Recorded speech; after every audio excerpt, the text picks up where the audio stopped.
Hey there, I'm Christine Zernheld. AKA Shep. And it is officially Marketing a Talk. On these special episodes, we take a break from just reading the news and take a deeper look at a specific digital marketing topic.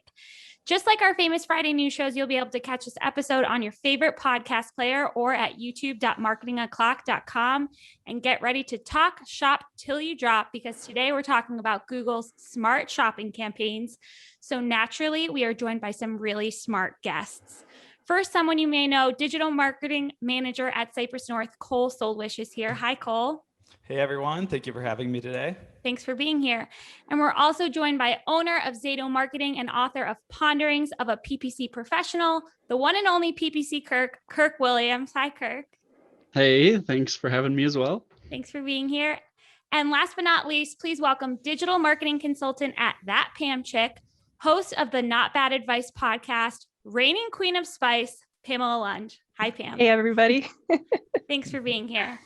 So let's get right into it. Cole, let's start with a quick overview of what Google Smart Shopping campaigns are. Can you give us some background for people who may not be familiar?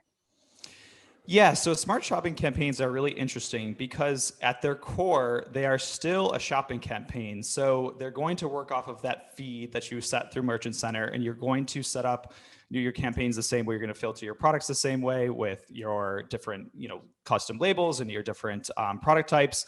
And you're still going to see ads show in a carousel at the top of search results and in the shopping tab. But, and this is a huge but here, the major difference is that they run on all Google networks. So they're going to run on search, they're going to run on a display, they're going to run on YouTube, and they're going to run on Gmail. So what Google is really doing with these campaign types is leveraging the entire Google ecosystem to basically prospect for users or market to users and drive conversions and conversion value for your clients and for your brands. So, the biggest piece too is that they are fully automated. So, all the bidding is automated. There's really only one bid type, and you can set a return on ad spend target. But the dynamic is the creative is dynamic. So you have, video, and you have images that you're allowed to use. So there's really a lot that is different here, setting it apart from standard shopping campaigns. And, they're really powerful weapons if used the right way. And we're going to get into that in a little bit here. Awesome. Yeah, you almost went Facebook on us with the dynamic creative. So Pam, here's the $1 million questions. Are smart shopping campaigns smart? Well, it depends on the day that you ask me. I think that in general, they can be smart. I think it's a terrible name because it sets them up for failure. But I kind of think of them like kids, with any technology, they're only as smart as the data you give them. And you have to have a lot of money to get a lot of data to make them work well. And so a lot of small businesses, they're not very smart for a lot of small businesses. Yeah. And anytime you say smart with anything with Google Ads, I get a little nervous. Oh, yeah, absolutely. Smart just means no control. What do you think, Kirk? Are they smart or are they dumb? Somewhere in between?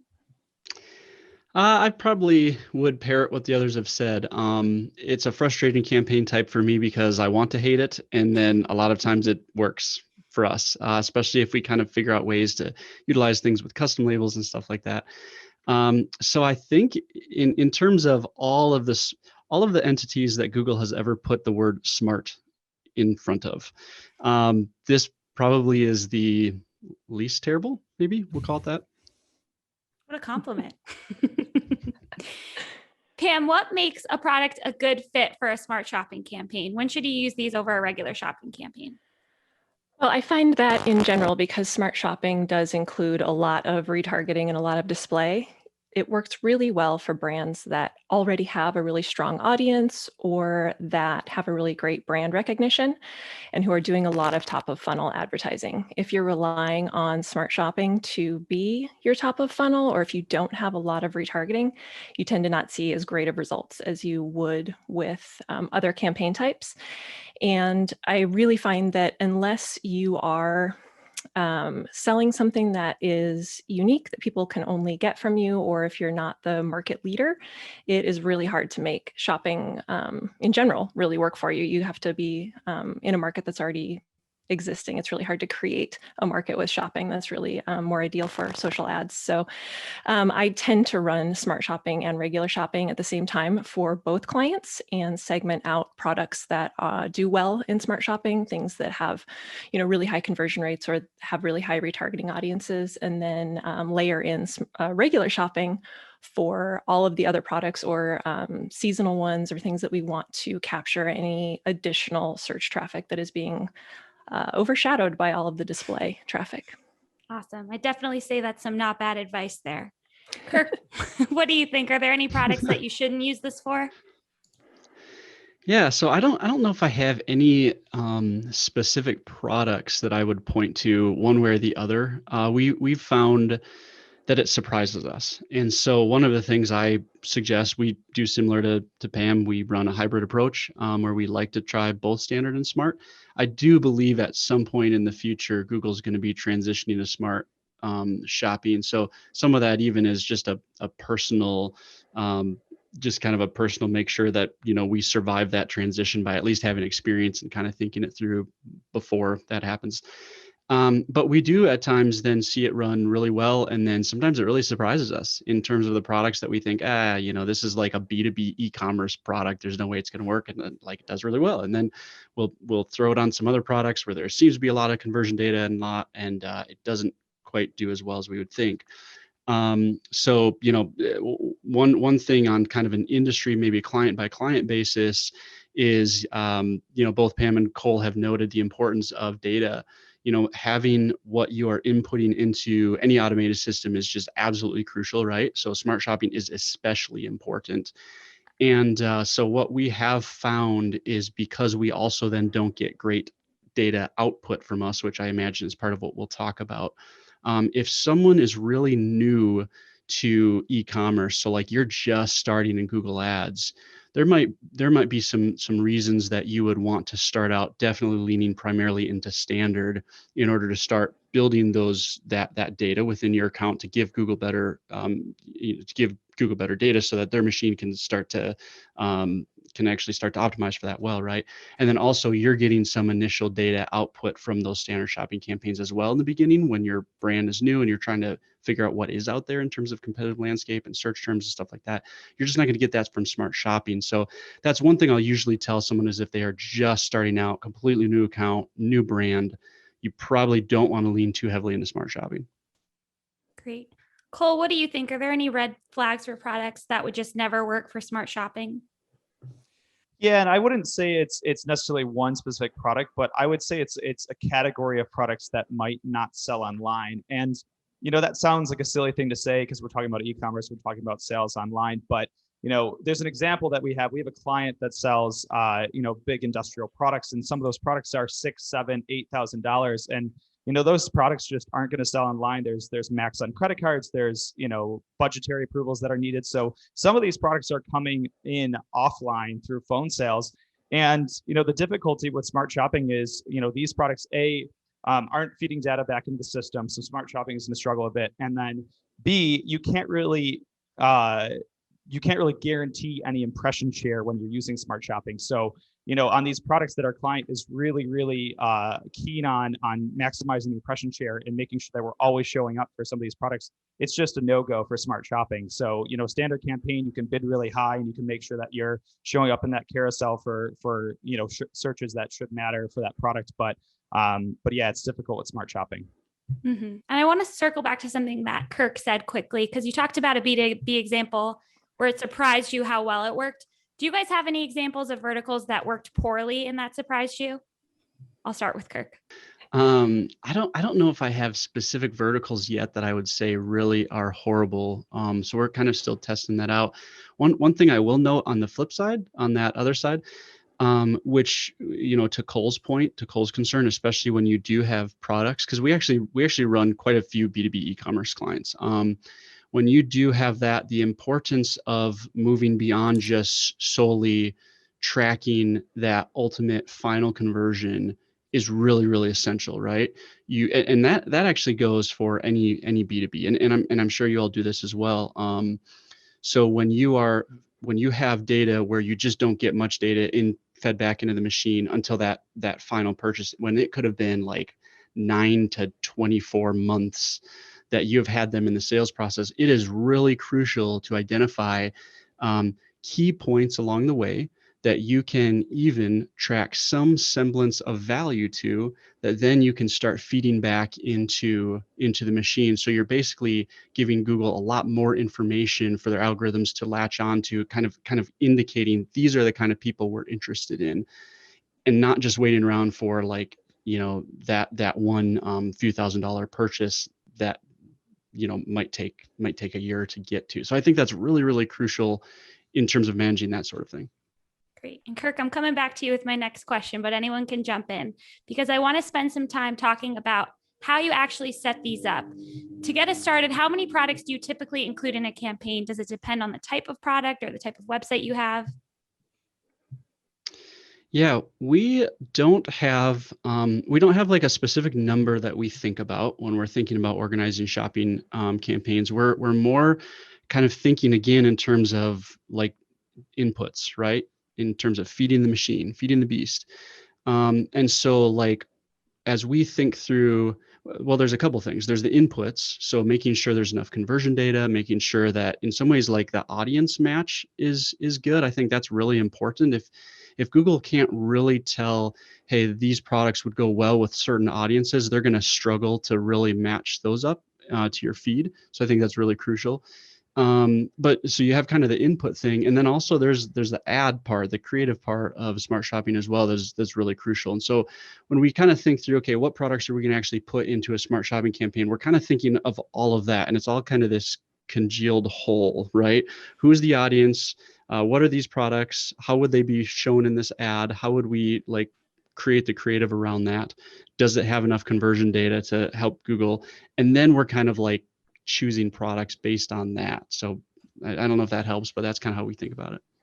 Yeah, I would agree with Kirk on that point, because one thing that I do when I start with a client that has a large product catalog, I look at their highest conversion rate, highest return on ad spend products, and potentially start with those first in smart shopping, and don't add in the more fringe products or the lower conversion rate products. So we can start with the best data, the highest chance of success.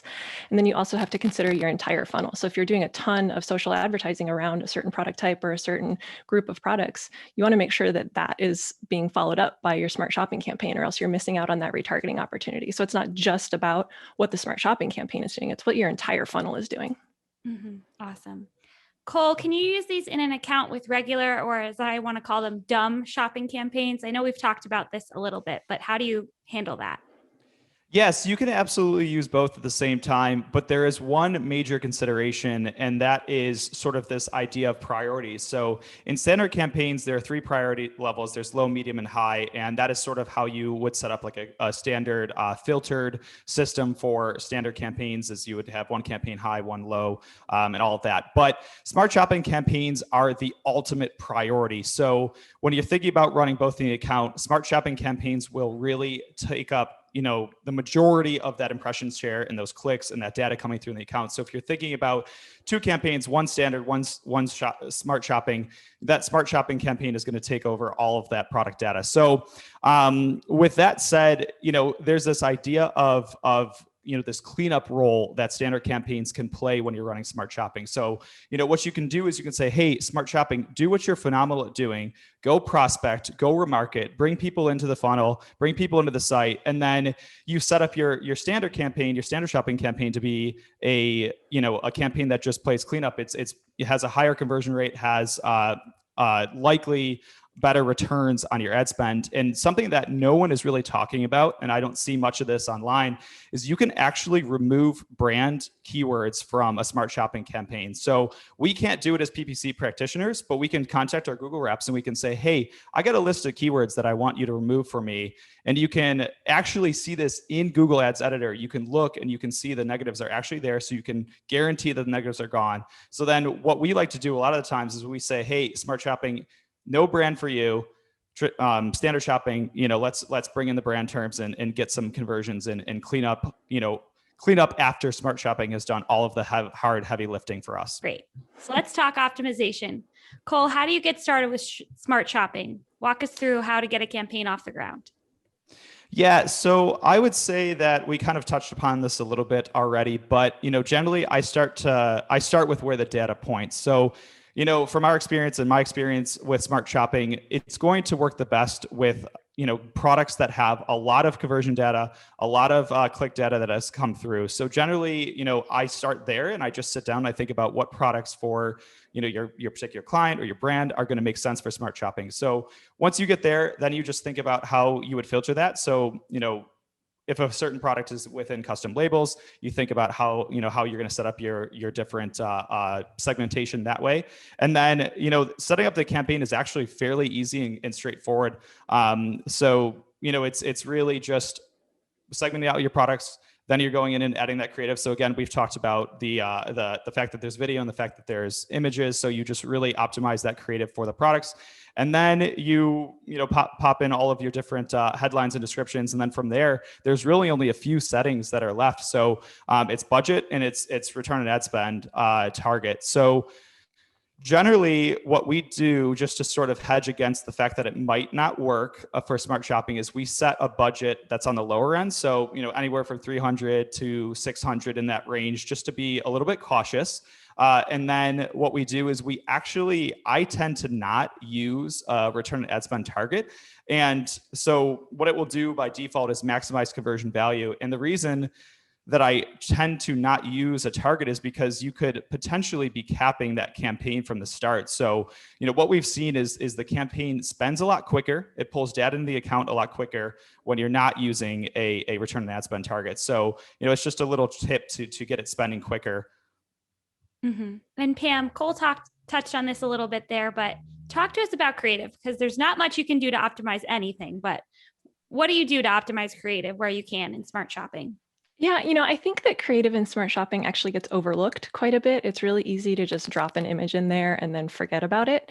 But it is an opportunity for optimization, and we have to take all of the opportunities that we do have. So there's a few things that I like to test. If you have colorful products, I work with a shoe company, and they have really colorful shoes. So we do a product shot with like a line of their shoes. So it's really eye-catching.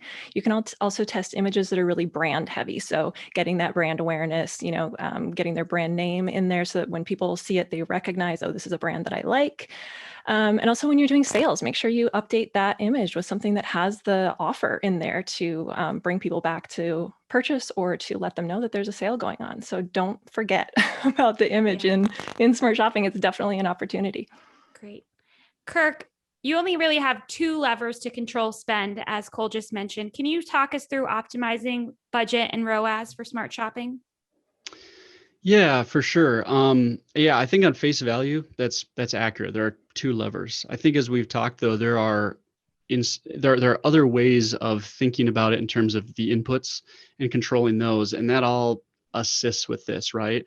And so in some ways, it's not just about your budgets and your target ROAS, and then you walk away saying, well, yeah. And I don't think anyone else here is saying that. I think there are other great optimization things as well, but I think it is good to get into the habit of thinking, not just simply, these are the only two buttons I can push and walking away, but also trying to think through more and more, like, how do I optimize those inputs? How can I be testing different feed elements? How can I be, as I noted before, kind of rethinking how to communicate like directional value into the machine as well, I think is really important. In terms of like budget and ROAS, those two targets. So agreed. Those are like the key ways, right? They're very annoying in my opinion, because I think that they're like fuzzy directional math, not necessarily, well, I'm setting a 300% ROAS, and so it's going to hit a 300% ROAS. Sometimes it does, accounts we have, maybe where there's just a ton of data, a lot of sales, you do look over that 30 day, 60-day time frame, whatever it is. And, it is hitting your ROAS, which is great. Especially when you're first starting out, especially when you're trying to build. We do exactly what Cole does. We try to keep that ROAS target off, get it into the learning stage quickly, let the machine learn as fast as possible. And then we try to kind of adjust. What I've found is like balancing the budget and the ROAS is kind of key, and not making incremental changes above like 10 to 20%, I think is really key as well. like if you have a ROAS of 250 and you're like, let's see what we can do. We need to get profitable. Let's jump this up to 600. It's not just that the machine is saying, now we need to have a 600 ROAS. It's almost like the machine, like it like fizzes out, it almost like can't think and function, right? With like massive changes I've seen. So like, let's say you want to shift from a 250 to a 350 ROAS target. My recommendation is to do that like over the span of 7 to 14 days, incrementally give it a few days of breathing room, like help. It's like a little toddler where you're like, come on, you can do it. Like, come along, we'll help you. And so like that, I think that's important to call out. And then the one other thing I'll note, so this is like kind of a warning, I guess. I've sat in a smart shopping thing from Google, and they have said basically, this is very googly, ignore your budgets. They're kind of basically what they've communicated to us with smart shopping specifically is using your ROAS target more as like helping manage your budget, right? And so in some ways, like cranking up your budgets really high and then using your ROAS target to adjust those things so you kind of hit your goal. Like they've explicitly said that. And I even asked them about that, right? Because just as a reminder, if you've been told that, we recently took over an account and they had $1,000 a day budget that they wanted to hit, and they had their smart shopping campaign set to $20,000 a day budgets. And I was like, just so you know, like Google can like legally spend up to double this. So you could like walk in tomorrow and just on this campaign, you've spent $40,000 and there's literally nothing you can do about that. So crazy. So just kind of like watch that stuff, be a little careful not to necessarily jack those budgets up too hard, and kind of use those two together to hit your targets directionally. Awesome. You could turn that into a great TikTok song. You guys, you Kirk go. is single-handedly making PPC TikTok a thing, if you didn't know. I have all of 47 followers. It's completely viral. It's 47 more than me, so. Yeah. Okay, so I want to move on to talk about reporting or lack thereof. Pam, can you give us a reality check here? What data do we have and what data don't we have? And does that mean that we shouldn't use this for certain products or certain clients? Sure. So we're definitely missing a lot of the data that we got used to having, a lot of the segmenting options, knowing where the traffic was coming from, what the keywords were, all of that kind of stuff. But I think people forget that you can look in Google Analytics for a lot of the missing data. So you can find a lot of your demographic data and, just a lot of the user data that you're missing from smart shopping. You can segment that out in analytics and really dig into what that traffic is like. So don't forget about analytics when you're looking for data. The other thing is, I think a lot of times people will set up a smart shopping campaign and just like add all products and like never consider what individual products are doing in the shopping campaign. So as long as you set it up so that you have each product, added individually, the way you have it segmented out in the campaign structure, you can see which products are getting a lot of traffic, which ones are converting, which ones aren't, and use that data to optimize your campaign so that only the best performing products are included in smart shopping. Cole, can you talk to us a bit about what data we do actually have? You talk about this in your recent video on Cypress North's website, right? Mm-hmm.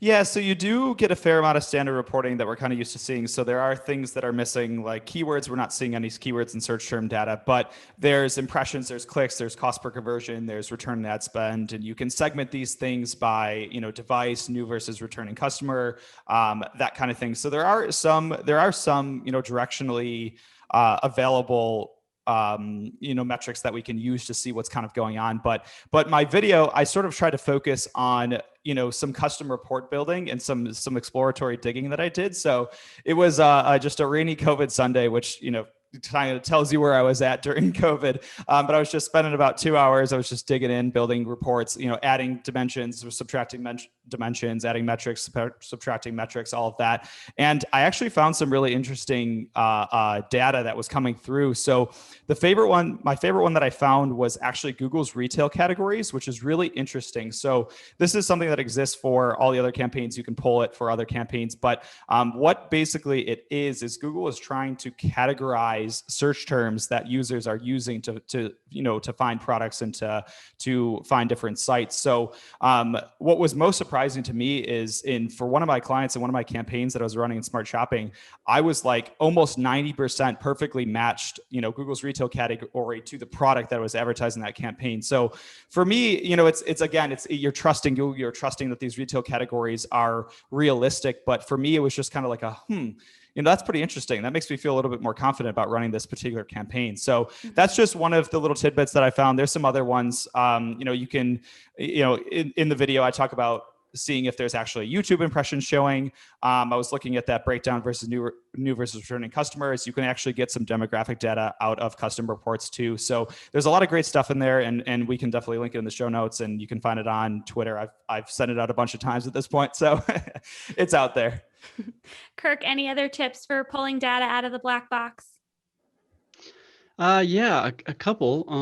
Actually, one, ironically, I was in preparing for the show, I went and looked, and either I was mistaken how we could do it before, but I don't think I was. I think Google changed it on us already. Someone on LinkedIn, and I apologize because I forgot who you were out there, so know that you're an unsung hero and amazing. Someone shared like, hey, in the conversion tab within Google and assisted conversions, you could identify campaigns and networks.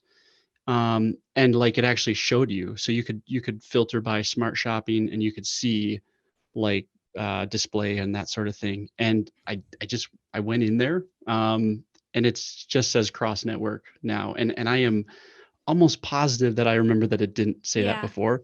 So Cole went through that recently, right? Doggone it. That was one of the ones I was going to include in my video, and it was Harpal Singh who had originally found it. Thank you. Good work. Yep. And so I had messaged him, and I was asking if it had changed, and he confirmed that one of his Google reps said that was taken away from us, unfortunately. So, it is now cross network, but that was it all away. Yeah. We'll have to it was nice to see that for a bit. Yeah, we'll have to have like a secret way of sharing tips and tricks where we leave platform people out of it or something. Well, we've got Marketing O'Clock Discord, community.marketingoclock.com. Join us. There you go. Okay. I have a couple of other just ones to add on. Free clicks is an interesting report that you can find is actually one of the reports provided already within your ads interface. Free clicks is somewhat interesting because it does show you video interactions, which is very, very interesting to me. And I'm still even trying to kind of think through exactly what that means and how to think through that. But it does show us at some level, like that people are observing those videos. There's going to be some sort of brand awareness value there. I don't know. It's a little interesting. Like dig in there and just kind of see just more data on this black box. And then Google Analytics, we do like keeping a little bit of an eye on new versus returning, just to see how Smart Shopping is doing in terms of prospecting and remarketing. With, of course, the huge caveat that more and more and more that report has already been a little bit sketchy just because of different cookies dropping, things like that. I just think especially with iOS 14.5 stuff going on, more and more like that report might just have to be thrown out the window, because you can't really determine if someone is actually new or returning, as they're unable to be tracked throughout. But it does give you at least some look at seeing where Smart Shopping is in terms of who they're actually targeting to within what they can track. Okay, so now that we've covered reporting, I want to ask each of you if you have any Smart Shopping tips, tricks, or anything that might be worth a test. So Kirk, I'll start with you. As a PPC professional, do you have any ponderings here? And reminder, everyone, you can get Kirk's book, Ponderings of a PPC Professional, at zatomarketing.com. Thank you. Yeah, no, I think I've shared this one before, so if you've heard this, I apologize. But I really enjoy grabbing zero-click products and giving them fresh life in a Smart Shopping campaign. So you can do that very easily within your Google Merchant Center account.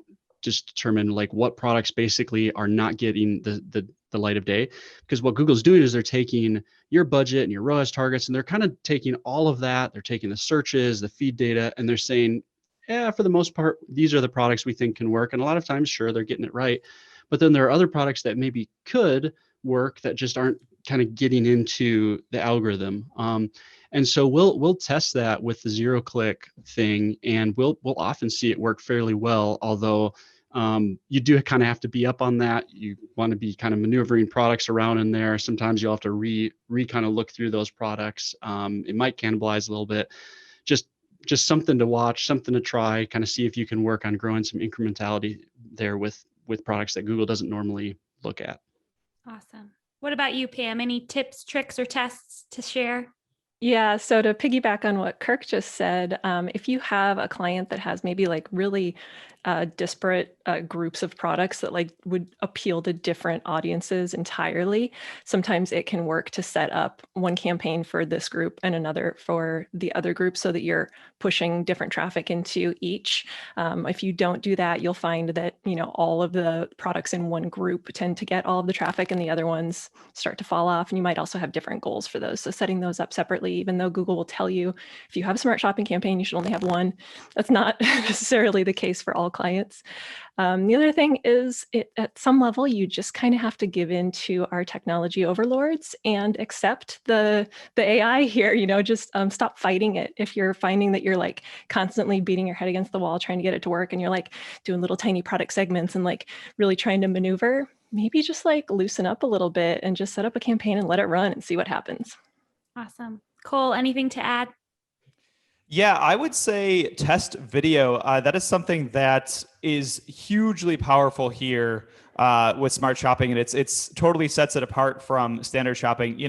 How amazing is it that you can create a beautiful brand video, a beautiful product video that runs essentially for free or close to free? Like, video campaigns, YouTube campaigns are typically pretty pricey to run, and even if you're driving that CPV bid really down, it is just an amazing way, I think, to add into that brand story that you're trying to build with smart shopping, because again, it's not just demand capture. It's really sort of driving some of this demand generation where, you're going out there and you're prospecting, you're showing people what your product is, and you're showing people, what you have to offer. So, if you could get a video that is specific to your product, whether it's, hitting the specific product color or, showing a lifestyle version of this product, like that is something that I've seen people talk about creatively with these campaigns, is including lifestyle shots in your imagery. So, video is an amazing place to actually put that product out into the world and show how people utilize it. So, that is something that we practice with a lot here, and we like to test.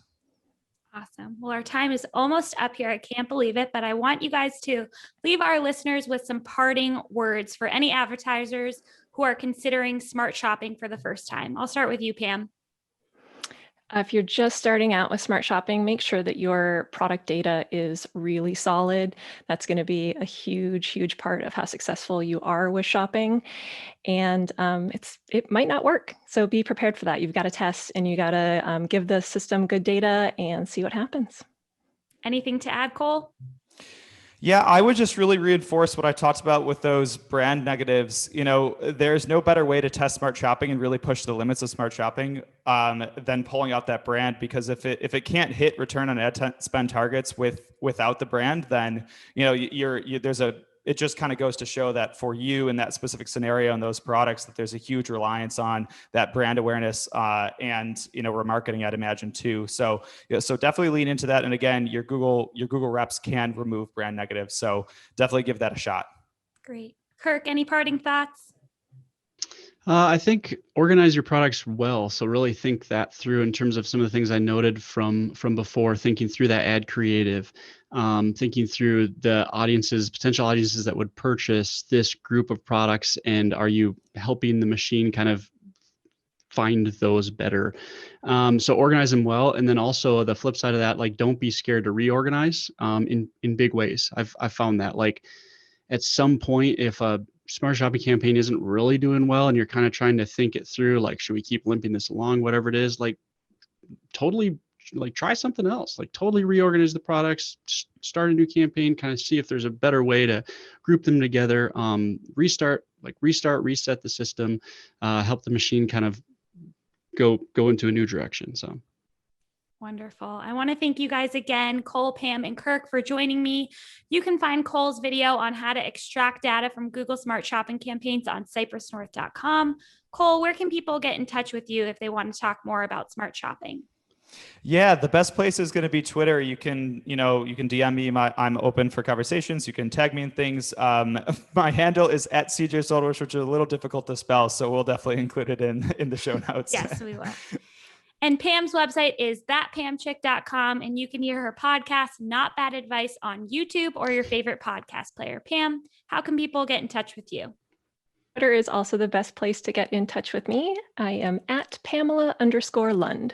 Wonderful. Wonderful. And she has got some spicy takes there, reigning queen of spice. And finally, Kirk's book, as I mentioned, Ponderings of a PPC Professional, is available at Amazon or the Zato Marketing website. You can find his agency at zatomarketing.com, and he has a smart shopping Udemy course if you want to learn more. Kirk, where can people get in touch with you? I'm PPC Kirk pretty much on all the socials. So not Discord. I'm not on Discord yet. The one and only. You got to join us, community.marketingoclock.com. Yeah. It is now officially not Marketing a Talk.